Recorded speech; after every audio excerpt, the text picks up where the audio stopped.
आज के वीडियो में हम आपके लिए भारतवर्ष के कुछ अति प्राचीन और रहस्यमय ग्रंथों का वर्णन लेकर आए हैं, जिन्हें जानकर आपको अपने भारतीय होने पर गर्व होगा।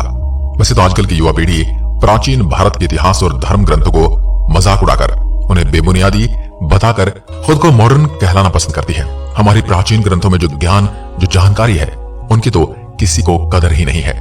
दोस्तों, हमें उन ऋषि मुनियों का आभार मानना चाहिए जिन्होंने रहस्यमय ज्ञान को हमारे लिए ग्रंथों में लिपिबद्ध किया और वे हमें ये प्राचीन सभ्यता सौंप कर गए। दोस्तों, एक तरफ जहां हमारे देश के युवा ही अपने ग्रंथों का मजाक बनाते हैं, वहीं दूसरी ओर दुनिया भर के लोगों ने भारत में आकर हमारे ग्रंथों का अध्ययन किया है और अपने ग्रंथों की रचना की है और यहीं से सीखकर उन्होंने कई आविष्कार भी किए हैं। अगर आपको इस बात पर यकीन नहीं है तो उदाहरण के लिए हम आपको आज वो देने वाले हैं। तो चलिए शुरू करते हैं आज का वीडियो। और अगर अभी आपने हमारे चैनल को सब्सक्राइब नहीं किया है तो जल्द ही सब्सक्राइब जरूर कर लें और साथ ही बेल आइकन जरूर दबाएं ताकि आने वाली हर वीडियो का नोटिफिकेशन आप तक पहुंचता रहे। धन्यवाद। विज्ञान भैरव तंत्र। दोस्तों, वैसे तो तंत्र शास्त्र पर सैकड़ों पुस्तकें मिल जाएंगी, लेकिन सबसे महत्वपूर्ण पुस्तक है विज्ञान भैरव तंत्र। यह पुस्तक किसने लिखी है, आज तक एक रहस्य बना हुआ है। कहा जाता है कि यह पुस्तक भगवान शिव और माता पार्वती के संवाद में अस्तित्व में आई थी। इस पुस्तक में भैरव तंत्र यानी पार्वती के द्वारा प्रश्न पूछे जाते हैं और भगवान शिव उसका उत्तर देते हैं। इस पुस्तक में कई रहस्य और गुप्त विद्याओं के संबंध में बताया गया है, जिसे पढ़कर आप हैरान हो जाएंगे। नंबर 2, अष्टाध्यायी सूत्रवृत्ति। पाणिनि द्वारा रचित दुनिया भर की प्रथम भाषा का प्रथम ग्रंथ है, जो 500 वर्ष ईसा पूर्व की है। इस किताब का नाम अष्टाध्याय इसके 8 अध्यायों की वजह से पड़ा है। ऐसा कहा जाता है कि इन योग सूत्रों को समझने के बाद आपको जिस ज्ञान की प्राप्ति होती है वो दुनिया में आपको कहीं भी नहीं मिलेगा।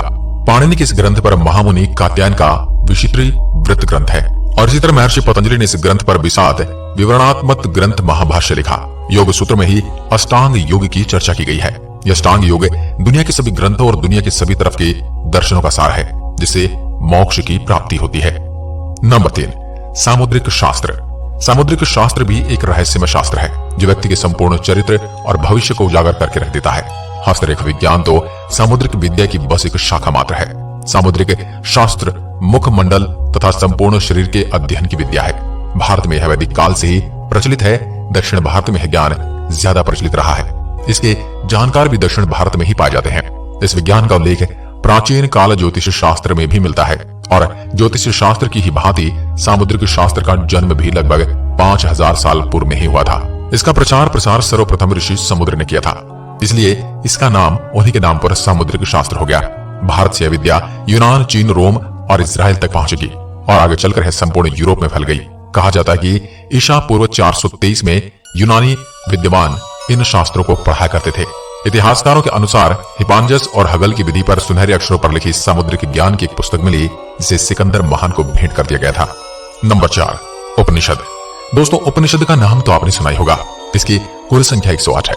उपनिषद भारत का सर्वोच्च मान्यता प्राप्त विभिन्न दर्शनों का संग्रह है और इसे वेदांत भी कहा जाता है। उपनिषद भारत के अनेकों ऋषि मुनियों के वर्षों के गंभीर चिंतन और मनन का परिणाम है। उपनिषदों को आधार मानकर इनके दर्शनों को सभी भाषा में रूपांतरित कर विश्व के अनेकों धर्मों और विचारधाराओं का जन्म हुआ। जगत गुरु आदि शंकराचार्य जी ने जिन 10 उपनिषदों पर अपना भाष्य लिखा, उन्हें प्रमाणिक माना गया है। उपनिषद वेदों का सार है। उपनिषद में कई रोचक और अलौकिक और रहस्यमय बातें कही गई हैं। इसे पढ़कर आपके सोचने का नजरिया बदल जाएगा। नंबर 5, बेताल पच्चीसी। बेताल पच्चीसी भारत की लोकप्रिय कथाओं में से एक है। बेताल पच्चीसी हमें सम्राट विक्रमादित्य की न्याय शक्ति का बोध कराती है। इसमें बेताल सम्राट विक्रमादित्य को प्रतिदिन एक कहानी सुनाता है और अंत में सम्राट से एक प्रश्न पूछता है, लेकिन यदि सम्राट ने कुछ बोला तो बेताल फिर से पेड़ पर जा लटकेगा और यदि प्रश्न का उत्तर नहीं दिया तो सम्राट का सिर फट जाएगा। इसे भारत की पहली घोस्ट स्टोरी माना जाता है। माना जाता है कि बेताल पच्चीसी की कहानियों का स्रोत राजा सातवाहन के मंत्री गुणानिधि द्वारा रचित बरकाहा नामक ग्रंथ को दिया जाता है, जिसकी रचना ईसा पूर्व में 495 वर्ष पूर्व हुई थी। कहा जाता है कि यह किसी पुरानी और प्राचीन भाषा में लिखा गया था और इसमें 7 लाख छंद थे। आज इसका कहीं भी कोई भी अंश प्राप्त नहीं है। नंबर 6, रस रत्नाकर। प्राचीन भारत के महान रासायनिक शास्त्री नागार्जुन के नाम तो आप सभी ने सुना ही होगा। उनके जन्म स्थान और समय पर कोई सटीक जानकारी नहीं है, क्योंकि इस पर सबके अलग अलग मत हैं। रासायनिक शास्त्र में उनकी 2 पुस्तकें रस रत्नाकर और असेंद्र मंगल बड़ी प्रसिद्ध हैं। चिकित्सा विज्ञान के क्षेत्र में इनकी प्रसिद्ध पुस्तक कक्ष पूट तंत्र, आरोग्य मंजरी, योग सार और योगाष्ट है। रस रत्नाकर में रस यानी पारे के यौगिक बनाने के प्रयोग दिए गए हैं। इसमें देश में धातु कर्म और कामीय गरी के स्तर पर सर्वेक्षण भी दिया गया था। इसके अतिरिक्त रस रत्नाकर में रस बनाने के प्रयोग दिए गए हैं, जिसमें धातु का सामग्री के स्तर पर सर्वेक्षण किया गया था। इस पुस्तक में चांदी, सोना, टिन और तांबे की कच्ची धातु निकालने और उसे शुद्ध करने के तरीके भी बताए गए हैं और इसमें सोना बनाने की विधि का भी वर्णन है। पुस्तक में विस्तार पूर्वक बताया गया है कि अन्य धातुएं सोने में कैसे बदली जाती हैं। यदि सोना न भी बने तो फिर रसागम बिस्मन द्वारा ऐसी धातु बनाई जा सकती है जिनकी पीली चमक सोने जैसी होती है, जिसमें हिंगुल और टीन जैसे केल्माइन से पारे जैसी वस्तु बनाने का तरीका भी लिखा गया है। नंबर 7, व्यावनिक शास्त्र। यह एक रहस्यमय किताब है और इसके रचयिता है ऋषि भारद्वाज। उन्होंने इस किताब में विमान बनाने की जिस तकनीक का उपयोग किया था उसका प्रचलन आधुनिक युग में भी होने लगा है।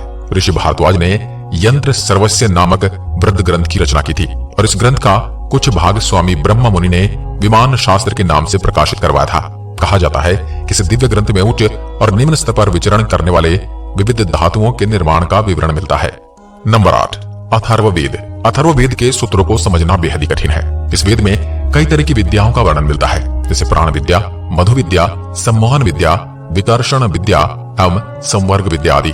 वर्तमान में प्रचलित रेकी विद्या का जन्म भी इसी विद्या से हुआ है। दरअसल इस विद्या का जिक्र हमें अथर्ववेद के 13वें अध्याय में मिलता है। अथर्ववेद के अनुसार यदि किसी षड्यंत्रकारी ने यदि घूस देकर अथवा किसी अन्य उपाय से आपका हित किया है तो आप किसी यक्ष का स्मरण करके ध्यान अवस्था में रहते हुए भी आभास पा सकते हैं कि आपके खिलाफ कहां कौन सा कुचक्र हो रहा है। कुछ इसी तरह की विधायक विद्या है संवर्ग विद्या, जो उपनिषद योगिन गाड़ीवान को आती थी। यह गाड़ीवान ही रेकी ऋषि थे। इनका नाम गाड़ीवान इसलिए था क्योंकि अपनी गाड़ी में ही सोते थे। रेकी ऋषि ने विराट से झरती ऊर्जा को सीधे सीधे ग्रहण करने की विधि अपनाई थी।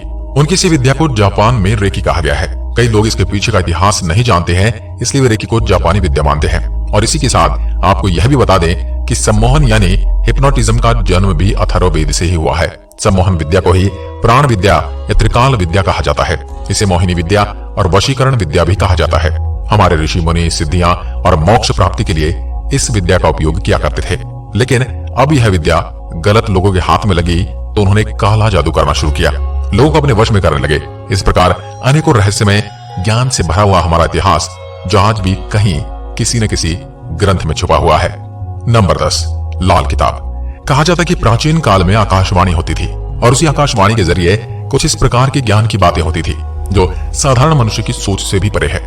उस वक्त जो ज्ञानी महात्मा ऋषि मुनि होते थे वे इतने ज्ञानी होते थे कि आकाशवाणी को सुनकर ही उसे याद कर लिया करते थे और एक पीढ़ी से दूसरी पीढ़ी को वह ज्ञान सुनाते थे। और इसी तरह लोगों ने इन सभी रहस्यमय ज्ञान को ग्रंथों के रूप में लिपिबद्ध कर लिया था। साल 1939 ईस्वी में रूपचंद जी ने लिखा कि उन्हें हिमाचल से एक पांडुलिपि मिली थी जिसका उन्होंने अनुवाद किया था, जो कि ज्योतिष शास्त्र में पारंगत थे। रूपचंद जी जानते थे कि लाल किताब ज्योतिष के पारंपरिक प्राचीन विद्याओं का ग्रंथ है और यह विद्या हिमालय से उत्तरांचल तक फैली हुई है और इसके बाद में इसका प्रचलन पंजाब से अफगानिस्तान तक फैला, जिसके बाद अंग्रेजों के काल में इस विद्या के बिखरे सूत्रों को इकट्ठा कर जालंधर निवासी पंडित रूपचंद जोशी ने सन 1939 ईस्वी में 383 पृष्ठ वाली एक किताब प्रकाशित की जिसका नाम लिखा गया लाल किताब। तो दोस्तों आज की वीडियो में बस इतना ही। इनमें से किस किस ग्रंथ के बारे में आपने पहले से सुन रखा था हमें कमेंट में लिखकर जरूर बताएं और एक बार फिर मिलते हैं एक और ऐसी ही रहस्यमय वीडियो के साथ। तब तक के लिए नमस्कार, धन्यवाद, जय हिंद, जय भारत।